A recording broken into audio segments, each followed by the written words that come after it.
सर्वांना नमस्कार. आवाज येतोय माझा आपल्यापर्यंत? आवाज येतोय आता? सर्वांना पुन्हा एकदा नमस्कार. आज वक्तृत्व या पुस्तकाचं प्रकाशन आत्ताच आपल्या सर्वांच्या साक्षीनं आणि काहीशा अनोख्या पद्धतीनं झालेलं आहे. आणि पुस्तक प्रकाशन म्हटलं की आपल्या मनामध्ये एक ठराविक चौकट असते की त्यामध्ये अमुक अमुक असणार. तर त्यातील अनेक गोष्टींना फाटा देऊन या पुस्तकाचं प्रकाशन अगदी कमी कालावधीमध्ये इथं पार पडलेलं आहे. असं नियोजन करण्यामागे हेतू हा होता की पुस्तक प्रकाशन जे असतं ते पुस्तकाचं प्रकाशन असतं, त्या व्यक्तीचं किंवा त्यासोबत असणाऱ्या पाहुण्यांचं प्रकाशन ते नसतं. तर त्या कार्यक्रमाच्या केंद्रस्थानी ते पुस्तक असावं, त्या पुस्तकातील आशय असावा आणि त्या आशयाविषयीची उत्सुकता उपस्थित श्रोत्यांमध्ये वाढीस लागावी आणि त्यांनी ते पुस्तक घेऊन त्याचं शांतपणे वाचन करावं आणि त्यावर चर्चा करावी. पण बऱ्याचदा असं दिसतं की प्रकाशन समारंभामध्ये काही वेळेस तो मूळ लेखकच झाकवला जातो, काही वेळेस तो ग्रंथ जसा आपल्याला अपेक्षित असतो तसा उलगडला जात नाही. आणि मग ज्या उद्देशानं प्रकाशन समारंभ आयोजित केलेला असतो तो यशस्वी होतोच असं नाही. बऱ्याचदा अनेक औपचारिक गोष्टींमध्ये आपण अडकतो आणि मुख्य जो भाग असतो तो संकुचित होतो.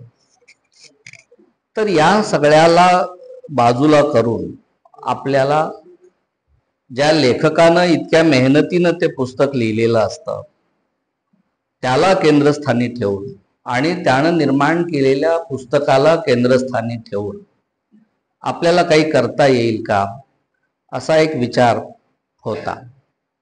गेली दीड दोन वर्ष हिरडेकर सर हे पुस्तक लिहित आहेत आणि सातत्यानं आमची याविषयी चर्चा देखील होत होती. तर मग आपण एवी तेवी वक्तृत्वावरच लिहित आहोत, तर मग या अनुषंगानं आपल्याला प्रकाशन समारंभात सुद्धा काही प्रयोग करता येईल का असा विचार आला. आणि योगायोगानं वाचन कट्ट्यांनी हे पुस्तक प्रकाशित केल्यामुळं आणि वाचन कट्टा हा मूलतः ग्रंथाच्या वाचनासाठी आणि त्याला चालना देण्यासाठी निर्माण झालेला असल्यामुळं या कट्ट्यावर जी चर्चा होईल ती अनौपचारिक स्वरूपाची चर्चा होईल. जशी आपण कट्ट्यावर म्हणजे पूर्वीच्या काळी माणसं एकत्र येऊन काही देवाणघेवाण करायची विचारांची, तो आजच्या डिजिटल युगामध्ये आपण हरवलेलो आहोत की काय, म्हणून आपल्याला हे एक करायचं होतं. दुसरा भाग असा आहे की वक्तृत्व ही गोष्ट अशी आहे की सर्वांनाच बोलायला आवडतं आणि सर्वांनाच ऐकायला आवडेलच असं नाही. तर आपण बऱ्याचदा बोलणाऱ्यास प्राधान्य देतो, ऐकणाऱ्यास प्राधान्य देत नाही.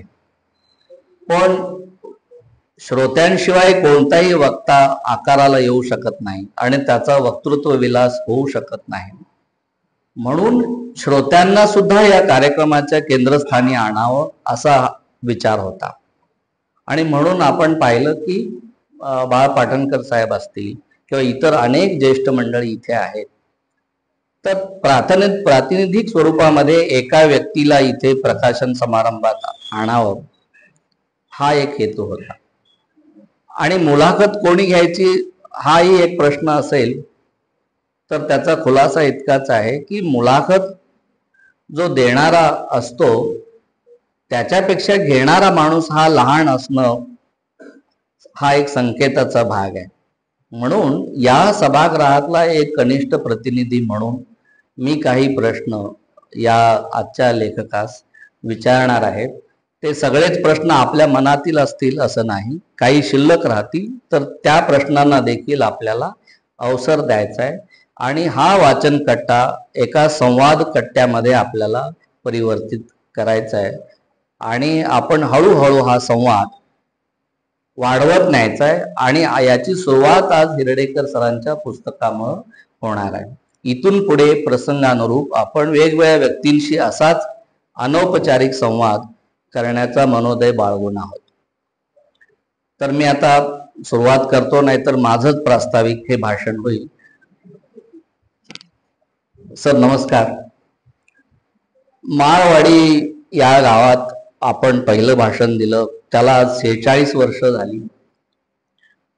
माळवाडी पासून आपल्या वाक चातुर्याचा जो प्रवास आहे तो आज चतुरबाई हॉल पर्यंत आलेला आहे.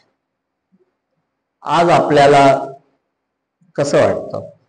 कारण पहिलं भाषण आपण दिलं मराठीचं आनंददायी अध्यापन कसं करावं, तेही इंग्रजीचे शिक्षक म्हणून आपली नेमणूक असताना, आणि 2-2.5 हजार भाषणं दिल्यानंतर आणि त्यानंतर हे पुस्तक लिहिल्यानंतर आज ते प्रकाशित होत असताना आपल्या मनातील भावना काय आहेत? अजून मला आज खूप आनंद होतोय की नेहमीचा जो प्रकाशनाचा समारंभ असतो त्याच्यापेक्षा वेगळ्या पद्धतीने आम्ही आपल्याशी संवाद करतोय. आपण सगळेजण उपस्थित आहात त्याबद्दल सर्वांचं मी स्वागत करतो. सरांनी विचारलेला प्रश्न जो आहे तो असा आहे की मी पडळ या हायस्कूलमध्ये नोकरीला लागलो होतो आणि पहिलीच नोकरी होती शिक्षण क्षेत्रातली, आणि प्राथमिक शिक्षकांचं संमेलन होतं आणि नवीन अभ्यासक्रम आला होता. त्यामुळे त्या गावातले एक BDO ते म्हणाले की आम्हाला एक चांगले वक्ते पाहिजेत, आणि आमच्या मुख्याध्यापकांनी पडळच्या सांगितलं की एक नवीन मुलगा आमच्याकडे आलेला आहे, तो इंग्रजी शिकवतोय पण बोलतोय चुणचुणीत, त्याला घेऊन जावा. आणि मग ते मुख्याध्यापक आले आणि ते म्हणाले की आम्हाला असं एक लेक्चर तुम्ही द्यायचं आहे. पण म्हटलं मी इंग्रजीचा शिक्षक आहे आणि मराठीच्या अध्यापनाचं माझी मेथड होती, एवढं क्वालिफिकेशन आहे. तर ते म्हणले काही नाही, ते आमच्या साहेबांनी सांगितले तुम्ही बोलणार म्हणून. आणि मग मी मराठीचे फक्त अध्यापन केलं नाही, तर मराठीचे आनंददायी अध्यापन दुसरीच्या वर्गाचे एक 100-200 शिक्षक होते, प्राथमिक शिक्षक, आणि त्यातली काही गाणी अगदी तालावर म्हणून नाचून, काही मुलांना सोबत घेऊन अशी केली आणि खूपच छान अशी मजा आली त्या याच्यामध्ये. सर्व शिक्षक खुश झाले आणि मग ते म्हणाले की आता आणखीन तुम्ही याच्या पुढचं ट्रेनिंग वगैरे आम्हाला द्या. तर ते म्हणाले मी या भाषेतला तज्ज्ञ नाही, त्या भाषेतलं माझं व्याकरण चांगलं आहे, 10वीला चांगले मार्क पडले होते. पण तिथून मग पुढे लोक व्याख्यानाला बोलवायला लागले. आणि कॉलेजमध्ये असताना माझ्या शिक्षकांनी मला सांगितलं होतं, mister Hirdekar, your voice is not emphatic, your voice is not reachable to the last boy. असे कुलकर्णी नावाचे खूप चांगले आदर्श असे फिलॉसॉफी आणि इंग्लिशचे प्राध्यापक होते आणि ते असं काहीतरी लिहायचे. मग त्यांना मी सांगितलं की मी असं पुढे तयारी करेन, आणि मग पुढे मला वाटलं की आता आपल्याला असं बोलायला हरकत नाही, आणि मग तो प्रवास सुरू झाला. आणि आता पुढे असं वाटतं की मी माझ्याच वाणी वैभवाच्या प्रेमात पडलोय की काय. त्यावेळी भाषण करायला म्हणून कोणी सांगितलं की आता निवडक भाषण घ्या असे घरातले आदेश असले तरी मोह होतोच. तो मोह अशासाठी होतो की आपल्याला माहिती आहे ते लोकांच्या पर्यंत जावं. त्याच्या पाठीमागची भूमिका अशी की अगदी लहान असल्यापासून, कॉलेजला असल्यापासून आमच्या एका सरांनी चांगलं मार्गदर्शन केल्यामुळे मी वाचत होतो. एक 7-8 मॅगझिन आणि 2-3 पेपर अगदी गरिबीत पण वाचत होतो, आणि वाचलेलं सांगायचं कोणाला. त्यामुळे मग आता ठरवलं की आपण बोलत राहायचं. आणि मग तो वाणी वैभवाचा आणि वक्तृत्वाचा प्रवास सुरू झाला. त्यावेळी मला वाटलं नव्हतं की मी काही बोललोय वगैरे, पण शिक्षक म्हणत होते चांगले बोलले सर. आपण घरातल्या आदेशाचा उल्लेख केला. सर आपण हिम्मत बहादूर परिसरात राहता, त्यात आपलं नाव भगवान. पण या पुस्तकाचं प्रकाशन ज्या पाहुण्यांच्या हस्ते झालं त्यांचं भाषण ठरवायचं नाही या आदेशाने झालं का भाषणाला वगळून भाषणावरचं हे पुस्तक आज प्रकाशित झालं तेव्हा कसं वाटतं? पण नाजूक प्रश्न विचारला तुम्ही सर, की खरं तर त्यांच्या मनात असं असणार आहे की आता पुरे झाली भाषणं.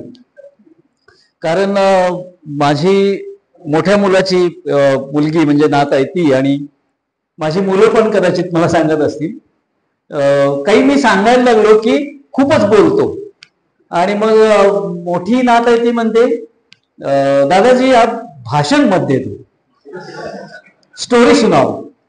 आणि मग घरात पण असं वातावरण त्यांच्या डोक्यात असेल बाईसाहेबांच्या की आता भाषण पुरे झाली.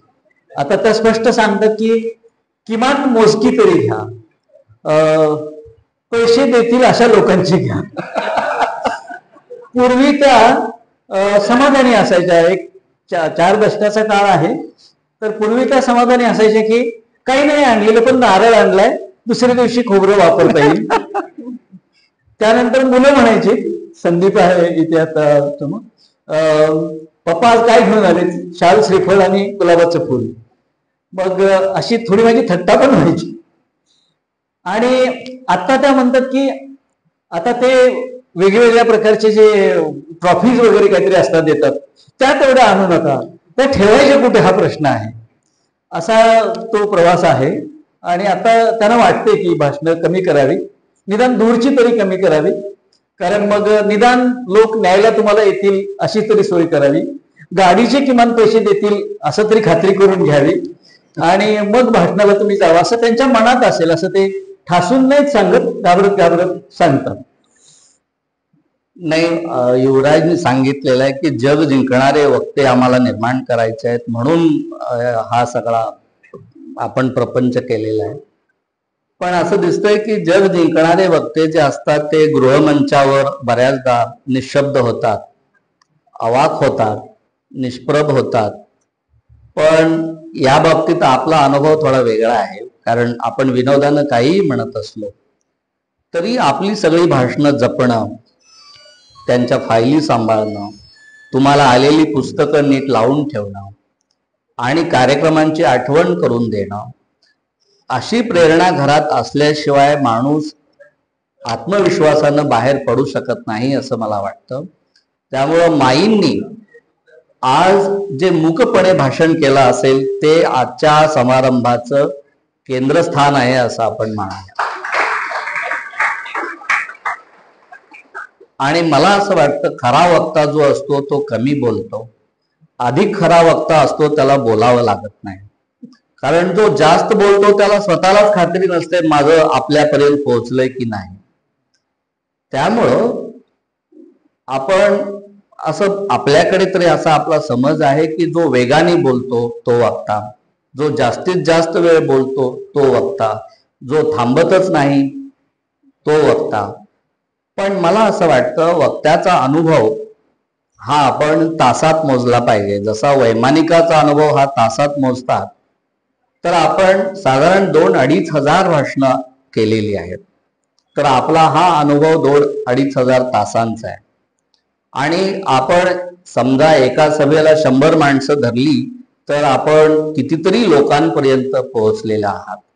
आणि प्रत्येक भाषणासाठी आपण तुम्ही केलेली तयारी जर धरली 2 तासांची तर आणखी काही हजार तास आपण यामध्ये घालवलेले आहेत. इतकं वक्तृत्व हे आपल्या जिव्हाळ्याचं आहे.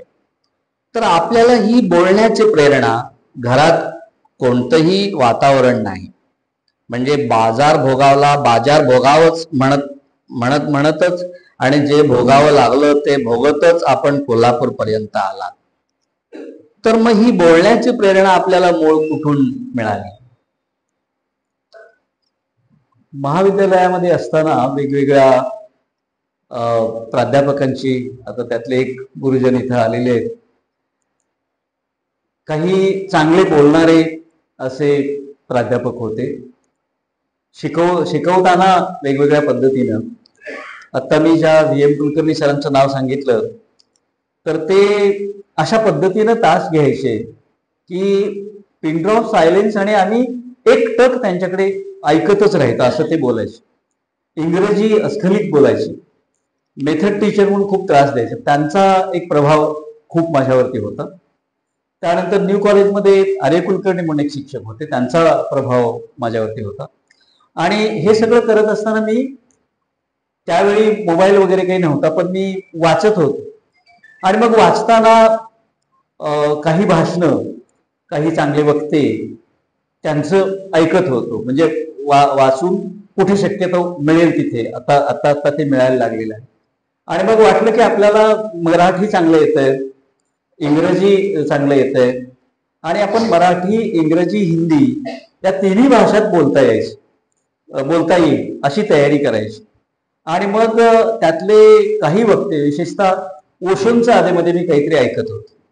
त्यांची कन्व्हिन्स करून सांगण्याची पद्धती, त्यांचं अतिशय सुंदर हिंदी, त्यांच्या इंग्लिशपेक्षा हिंदी खूप छान ते बोलायचे. त्याच्यातलं शिक्षणावरचं मी ऐकत होतो. त्याच्यानंतर अतिशय प्रभावी टाकणारं एक भाषण मी ज्यावेळी ऐकलं, ते वाचलं आधी, ते मार्टिन ल्युथर किंगचं आय हॅव अ ड्रीम. आणि वक्तृत्वावर वाचत पण होतो. आणि वाचताना असं लक्षात आलं की हे शिक्षकाचंच काम आहे. म्हणजे आत्ता वक्तृत्वाला बाजारी स्वरूप आलेलं आहे. आता इन्फ्लुएन्सर आहेत, फिन्फ्लुएन्सर आहेत, एज्यू इन्फ्लुएन्सर आहेत आणि त्यांचे चाहते आहेत, काही कोटीमध्ये, लाखामध्ये असे. आणि मग आता त्यांचं हे बघताना त्याला बाजारी स्वरूप आलंय. पण मूळ ग्रीक आणि रोमन या लोकांनी जी ही परंपरा सुरू केली, त्याच्यामधले जे वक्ते होते ते फार मोठे वक्ते होते. म्हणजे अरिस्टॉटलनी त्याला एक शिस्त आणली, रेटरिक्स म्हणून एक सायन्स अभ्यासक्रमात त्यांनी आणलं. आणि मग त्या सगळ्या लोकांचा असा प्रभाव की डेमोस्थेनिस सारखा एक वक्ता होता की त्याला बोलता पण येत नव्हतं, पण तो चर्चिलला सुद्धा तोत्रा बोलत होता. तोही मोठा वक्ता झाला पुढे. या सगळ्यांचं असं वाचत असताना प्रभाव झाला की आपल्याला असं बोलता यायला पाहिजे. केव्हा एकदा तरी व्ही.एम. कुलकर्णी म्हणाले की तुमचा आवाज एम्फॅटिक नाही आणि प्रोनाऊन्सिएशन अजूनही चांगलं नाही, तुमच्या इतकं हे उत्कृष्ट इंग्रजी बोलतात. म्हणजे त्यांची टंग सिल्वर टंग आहे. पण ते आता मी प्रयत्न करतो. तर या सगळ्या याच्यामध्ये मार्टिन ल्युथर किंगचं जे अतिशय मनापासून त्यांनी केलेलं भाषण आहे, आय हॅव अ ड्रीम, आणि माझ्या सगळ्या बांधवांना कशी वागणूक मिळाली पाहिजे, आमचं काय स्वप्न आहे, त्या भाषणाने मी अजूनही प्रभावित होतो. म्हणजे मला जेव्हा केव्हा वाटतं की ते भाषण ऐकावं आणि परत तसं भाषण देता यावं. त्यानंतर मग आपल्याकडची काही मंडळी जी आहेत, शिवाजीराव भोसले सरांचं असेल, राम शेवाळकरांचं असेल, त्याच्यानंतर काही तिकीट लावून भाषणं व्हायची खासबाग मैदानामध्ये काही वक्त्यांची, असे काही वक्ते मी ऐकले. आणि आपल्याला वाटलं की हे जे असे वक्ते आहेत, परंतु थोडंसं त्याच्यावरती मी बंधनं घातली की ग्रीकांची आणि त्यांची जी रोमन परंपरा आहे त्याच्यामध्ये वक्ता हा चारित्र्य संपन्न असला पाहिजे आणि त्यानं प्रबोधनासाठीच बोललं पाहिजे. मग त्याच्यामध्ये इंग्रजीमधले इमर्सन आले, त्याच्यानंतर शॉ आले, बर्टन रसेल आले, ही सगळी मंडळी. म्हणजे बोलायचं ते प्रबोधनासाठी बोलायचं ते वैश्विक लेवलवरती ह्युमॅनिटीसाठी बोलायचं. आणि मनोरंजन किंवा करमणूक, मनोभंजन पण होईल कधी कधी आणि मनोरंजन पण होईल, पण करमणूक होणार नाही. म्हणजे आता जी आपल्याला हे दिसतंय त्याच्यामध्ये सगळे बाबा बुवा, स्त्रियांची थट्टा करणारे विनोद, राजकारण्यांची टर उडवणारे विनोद, अशा विनोदासाठी हाशा आणि टाळ्या याच्यासाठी विनोद, असं ते चिल्लर आपलं भाषण होऊ द्यायचं नाही, असं मी जपत आलो. म्हणजे त्याचे दुसरे वेगळेही परिणाम असतील, पण ते जपत मी पुढे आलो. आणि आपलं काम आहे शिक्षकांचं, आता समाज शिक्षक होऊन आपण अशा पद्धतीनं लोकांना सांगूया. आणि सगळे जे विषय मी हाताळले ते असेच आहेत, त्याच्यामध्ये करमणुकीचा विषय नाही, असे गंभीर किंवा प्रबोधन होईल असे, आणि विद्यार्थ्यांना, शिक्षकांना, सर्वसामान्य माणसाला त्याचा उपयोग होईल काहीतरी, हे पुस्तक त्या हेतूनच लिहिलेलं आहे. आपण अगदी बरोबर बोललात की जे वक्तृत्वाला बाजारू स्वरूप आलेलं आहे म्हणजे पैसे मिळवण्यासाठी, प्रसिद्धी मिळवण्यासाठी, स्वतःची काही एक प्रतिमा निर्माण करण्यासाठी किंवा कोणत्या तरी स्पर्धेत यश मिळवण्यासाठी म्हणजे वक्तृत्व नव्हे. आपण हे जे पुस्तक अर्पण केलेलं आहे ते अशा वक्त्यांना अर्पण केलेलं आहे की ज्यांनी आपल्या वक्तव्याबद्दल तुरुंगवास सहन केला, ज्यांनी आपल्या वक्तव्याबद्दल देहदंड सहन केला, पण त्या आपल्या वक्तव्यापासून हटले नाही. म्हणजे इतकं तत्वाधारित आपल्या विचाराशी प्रामाणिक असणारं वक्तव्य करणाराच खरा वक्ता असतो आणि आपणही त्यांचेच अनुयायी आहात. पण हे पुस्तक आपल्याला लिहावं असं का वाटलं? पुस्तक लिहिताना थोडा असा मी विचार करतोय की मराठी आणि इंग्रजी साहित्याचा तर अभ्यास केलाय, परंतु लिटररी जे आहे ललित साहित्य किंवा क्लासिकल अशा प्रकारचं, त्याच्याऐवजी आता लोकांना काय पाहिजे, मुलांना काय पाहिजे. म्हणजे समजा हे पुस्तक आता याला बलवून लिहिलेले एक आपले तरुण आहेत, कुलकर्णी, गिरीश कुलकर्णी मागे बसलेले आहेत. तर तरुण मंडळी याच्यात काही पुढे येत आहेत, वेगवेगळ्या क्षेत्रात पुढे येत आहेत. मोरे सर म्हणून एक वक्ते, इथे सगळे बसलेले सगळे वक्तेच आहेत, म्हणजे बरेचसे सगळेच जवळ. तर या आता वेगळ्याच दिशेला चाललेल्या वक्तृत्वाच्या कलेला जे गांभीर्य होतं ते जायला लागले. ते यावं आणि खरोखर काय होतं, पूर्वी लोक काय पद्धतीनं ते ही कला म्हणजे आर्ग्युमेंटेशनसाठी वापरत होते, वकिलीसाठी वापरत होते, पार्लमेंटमध्ये सिनेटमध्ये वापरत होते. आणि आपल्याकडे असे वक्ते होते, नाथपै सारखे, अटल बिहारी वाजपेयींच्या सारखे, खूप चांगले खर्डेकरांच्या सारखे. आणि मग काही राजकारण्यांनी पण ते पुस्तक वाचावं आणि चांगली तयारी करून या वक्तृत्वाच्या माध्यमातून मुलांनी पुढे जावं, म्हणजे आणि चांगलं काहीतरी सादर करावं. कारण आता जे भाषण करताना बरेचसे लोक दिसतात ते ओरडणारे आहेत, किंचाळणारे आहेत, अभिनय करणारे आहेत.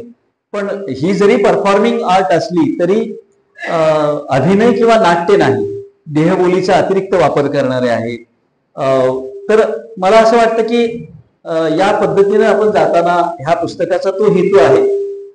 पाषाण पालवी पण अशासाठीच मी लिहिलं की अगदी खडतर वाटेतून तुम्ही शिकत राहिलात, काम करत राहिलात, तर तुम्हाला पुढे आयुष्यात उभं राहता येतं, म्हणजे काही न करता उभं राहता येतं. तो एक मेसेज आहे त्याच्यामध्ये. आणि मग हे झाल्यानंतर मग काही गंभीर आणि साहित्यावरती लिहावं. एक इंग्रजी इन्सानियत कविता संग्रह लिहिलाय, तो पण मी त्याच्यातही सामाजिकच आशय आहेत. ऋतुरंग लिहिले त्याच्यातही तसंच आहे, जनभान आहे त्याच्यातही तसंच आहे. म्हणजे एक प्रबोधन आणि मुलांना उपयुक्त असं, यापुढे पण मुलांना काहीतरी उपयुक्त असं, म्हणजे एखादं कॉलेज कसं निवडावं किंवा प्लेसमेंट चांगली आपली होईल त्यासाठी कसं हे करावं, मुलाखत कशी चांगली द्यावी, असं लोकांना उपयुक्त असं काहीतरी द्यावं. आणि त्यानंतर मग आपण मजेसाठी वाचण्यासाठी किंवा आपला साहित्याचा काय ज्ञान आपल्या बुद्धीचा मगदूर तयार होण्यासाठी जे लिहायचं आहे ते मी लिहू शकतो. त्यातलं काही लिहितो मी, पत्र रूपानं, कथेच्या रूपानं लिहिलेलं आहे, पण ते अजून प्रकाशित केलेलं नाही. काही कथा लिहिलेल्या आहेत, पण हेतू ठेवून लिहिलेलं आहे. त्या हेतूपासून मागे गेलो की मला बर्नार्ड शॉ दिसतो की जो भाषण द्यायचा आणि टोपी उलटी करून पैसे मागायचा, भाषणाचे पैसे नको म्हणायचा आणि ट्रेनचे तेवढे पैसे मला द्या. त्याची एक फेबियन त्याची सोसायटी होती, किंवा पैसे घ्यायचेच नाहीत असं असं असं पण असणारे काही लोक. मग आपण जरा आणखीन खाली आलो तर हळूहळू आपण पुढे घसरत जाऊ की काय, असा विचार करून हे विषय सगळे निवडलेत. आणि हे पुस्तक त्या हेतूनच तरुण मुलांना आणि वक्तृत्व गंभीर घेणाऱ्या लोकांनी वाचावं. माझे थोरले चिरंजीव आहेत, त्यांनी सांगितलं की तुम्ही हे खूपच गंभीर केलेलं आहे. त्यानं ते सोपं केलं जरा आणखी, म्हणजे त्यानं त्याचं पूर्ण ऑडिट करून ते परत पुस्तक झालेलं आहे. 2-4 वेळा त्याचं ऑडिट, त्यानंतर युवराजचं त्याच्यावरचं ऑडिट आणि काही तज्ज्ञांचं ऑडिट, असं करून ओबेराय सरांनी त्याच्यात सुचवलं की चांगलं लिहिलेलं आहे. त्यांना दिलं होतं मी, गिरीशना पण दिलं होतं, बऱ्याच लोकांना मी सांगितलं होतं. आणि तुम्ही तर पाठीवर होताच की कधी ते पूर्ण होतं. सर कधीतरी आपण काही बोलतो त्याच्यावरती कॉमेंट करायचे भोसले सर वगैरे. तर ह्या सगळ्याचा सार असा की आत्ता तरुणांना उपयुक्त जे पुस्तक आहेत, म्हणजे निवृत्तीनंतर मी एक घोषणा केली होती की आहे त्या विद्यापीठात कुठे मी नोकरी करणार नाही, कुठल्या कॉलेजमध्ये. दुसरं असं होतं की मी मुलांसाठी काम करेन, काही पूर्वी काम केलेले सामाजिक ते काम करेन, आणि मग मला सवडीच्या वेळात मी लिहित राहीन. तो सूर त्याच्यामध्ये आहे आणि ते उपयुक्त ठरेल असं मला वाटतं. ते कमीत कमी किमतीमध्ये प्रकाशकांनी विकावं अशी त्यांना मी विनंती केलेली आहे, आणि त्या पद्धतीनं ते त्याची जबाबदारी घेतील असं वाटतं. म्हणजे पूर्वी जे समाज प्रबोधनाचं आणि समाज परिवर्तनाचं माध्यम म्हणून वक्तृत्व कला विकसित झाली. कारण समजा एक मानवाची टोळी आहे, तर त्या सगळ्या टोळीला एकत्र ठेवण्यासाठी भाषेशिवाय कोणतं माध्यम नव्हतं.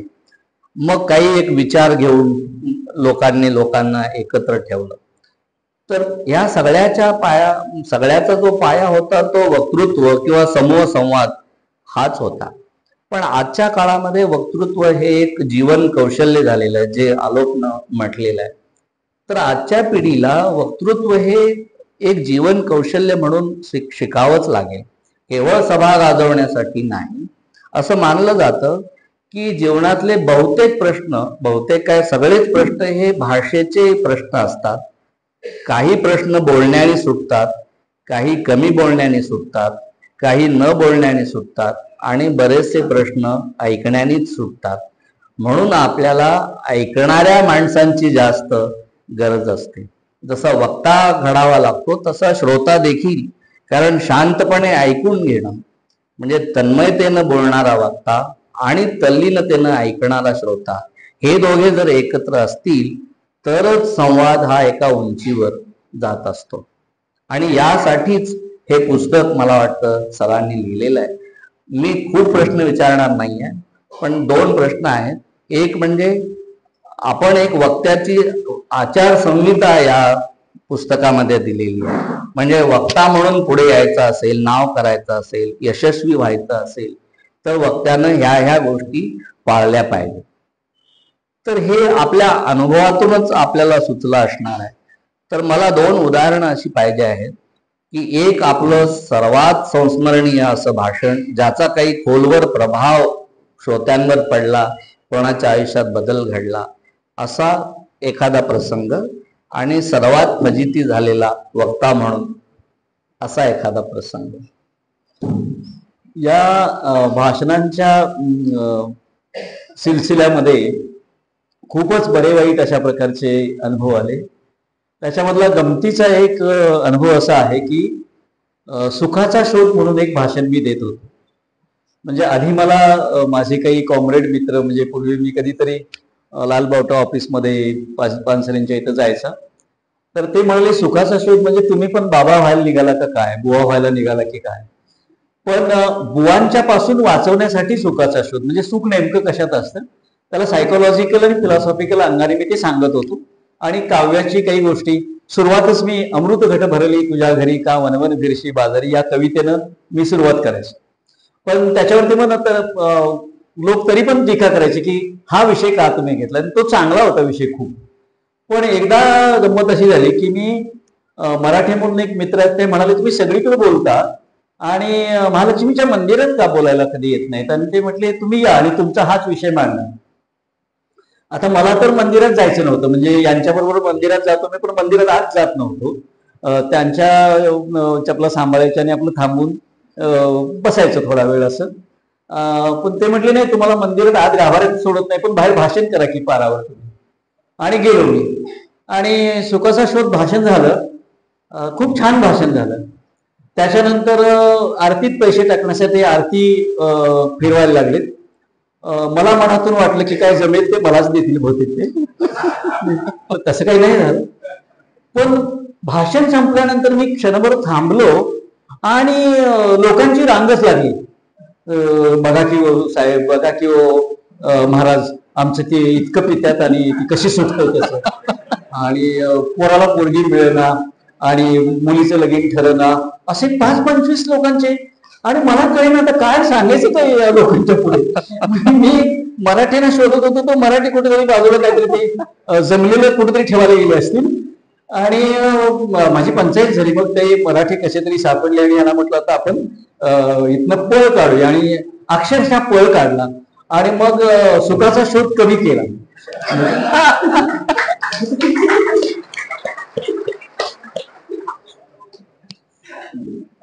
आणखी एक चांगली गोष्ट म्हणजे हेच भाषण मी आमचे मित्र इथं जयसिंगराव बसले, त्यांनी जत मध्ये मला एकदा मिळाले. जत मध्ये खूप चांगली ती व्याख्यानमाला आहे आदर्श. तर तिथे हाच विषय होता, पण सोय अशी होती की महाराजांच्या सारखं बसायचं. तर मी त्यांना सांगितलं की मी बसवून भाषण करायला लागेल त्यावेळी मी थांबणार, बसणार नाही मी. पण म्हटलं हे आसन फक्त तुमच्यासाठी, आम्ही कुणालाही वरती घेत नाही. मी म्हणलं ते ठीक आहे, पण मी वरती येतो, परंतु मला साधी खुर्ची द्या, त्यात बसून मला नाही बोलता येणार. पण त्यांनी केलेली व्यवस्था इतकी उत्तम होती आणि इतके भक्तिभावानं लोक 9-9:30 पर्यंत दीड तास माझं भाषण ऐकत होते. त्यानंतर काही प्रश्नोत्तर पण झाली, त्यांनी बांधण पण दिलं आणि त्याच्यानंतर खूप छान असं व्यवस्था होती, म्हणजे आदर्श असं. आणि त्याच्यानंतर असं भाषण दिल्यानंतर जयसिंगराव आणि त्यांचे सहकारी त्यांच्या काही नियोजन केलं होतं. ते म्हणले महाराजांना मटणाचं जेवण द्यायला पाहिजे. आता इकडे भाषण तर वेगळ्या याच्यावर दिलेलं आहे आणि आता काय करायचं. तर मी भाषणामध्ये काही वेगळं काही बोललेलं नव्हतं, धार्मिक किंवा असं काही बोललेलं नव्हतं. तर त्यांना म्हणालो की हे तुम्ही एन्जॉय करा, मी काहीतरी थोडं हे करतो, परंतु ते ज्या प्रकारे भाषणाने मला तुम्ही तिथे आदर दिलेला आहे त्यामुळे निदान आजचा दिवस तरी मी त्याच्यातलं टाळता येते असं बघतो. पण ते एक आदर्श अशा प्रकारचं भाषण आणि ते व्यासपीठ पण आदर्श आहे. खूप छान काळजी घेतात ते लोक येण्या जाण्याचा प्रवास आणि एकटाच माणूस तिथे बोलेल. म्हणजे आपण आता ज्या चळवळीकडे चाललेलं आहे, अति बोलणाऱ्या आपल्यासारख्या लोकांची संख्या कमी करायची आणि कमीत कमी वेळेत हे करायचं. आणखीन एक असंच भाषण कराडच्या नगरपालिकेनं आयोजित केलं होतं आणि तिथे आता जो एलिट ऑडियन्स म्हणजे करमणुकीसाठी न येता मनोरंजनासाठी, म्हणजे शहाणी माणसं सभेत येतात, पण शहाणे कान घेऊन येतात असं नाही. आणि मग अशी माणसं ज्यावेळी असतात तर त्या कराडच्या सभेमध्ये अशी माणसं होती की इतक्या शिस्तीने बसली होती आणि इतक्या असं तल्लीन होऊन ती ऐकत होती. विषय पुन्हा हाच होता. त्यांनी प्रश्न वगैरे काही विचारले नाही, त्यांनी बाकीचं काही विचारलं, पण त्या सभागृहाची स्वच्छता त्याच्याकडे मी पुढे नंतर बोलतो. सभागृहाची स्वच्छता, सभागृहाची शिस्त, बाकीच्या लोकांचा जो इतर लोकांचा आगाऊपणा आहे तो, हे सगळं बाजूला करून त्यांनी ती हे आयोजित केलं होतं. हे 2 भाषणं अशी मजेशीर, एक मजेशीर आणि एक चांगल्या पद्धतीचं. आणखीन पण अजून अशा बऱ्याच गोष्टी आहेत की एकतर एका सभेला मी प्रमुख वक्ता होतो आणि मध्येच एक वक्ते आले आणि त्यांनी 2-3 वक्त्यांचा वेळ घेतला आणि तसेच निघून गेले. आता वक्ता म्हणून आपल्याला काही संहिता पाळली पाहिजे.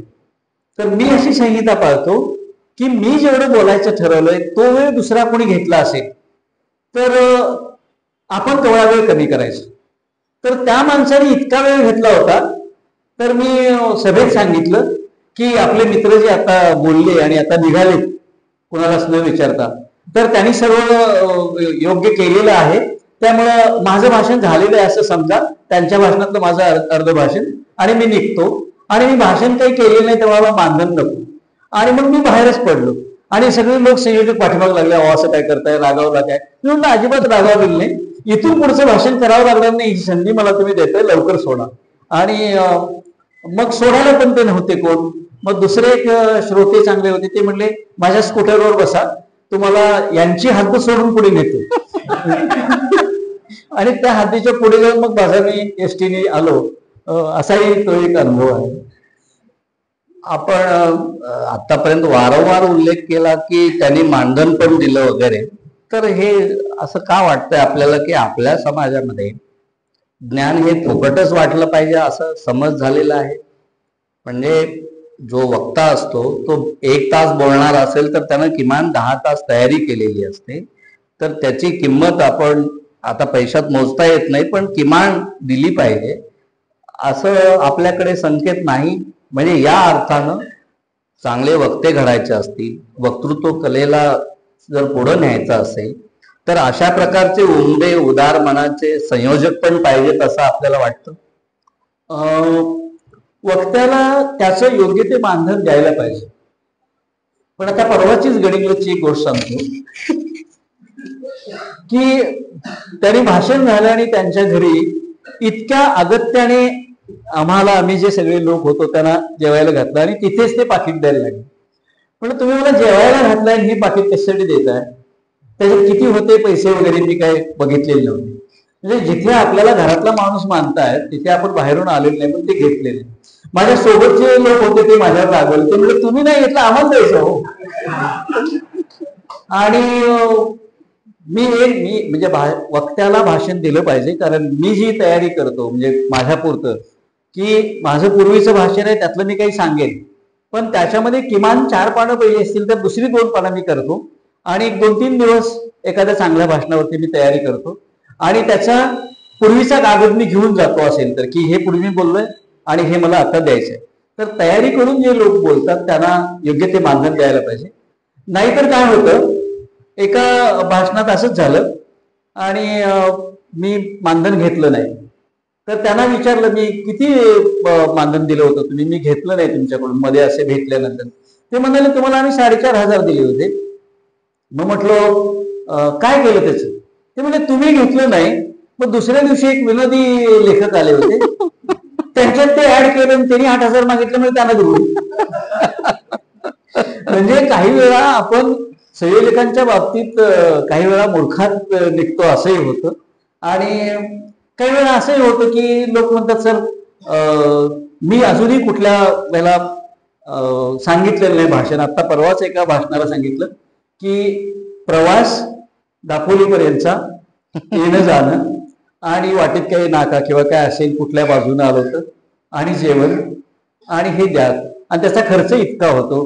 कारण कधी कधी असं पण झालं की मला ड्रायव्हरला 1,000 रुपये द्यायला लागले आणि मला 250 रुपये घ्यायला लागले.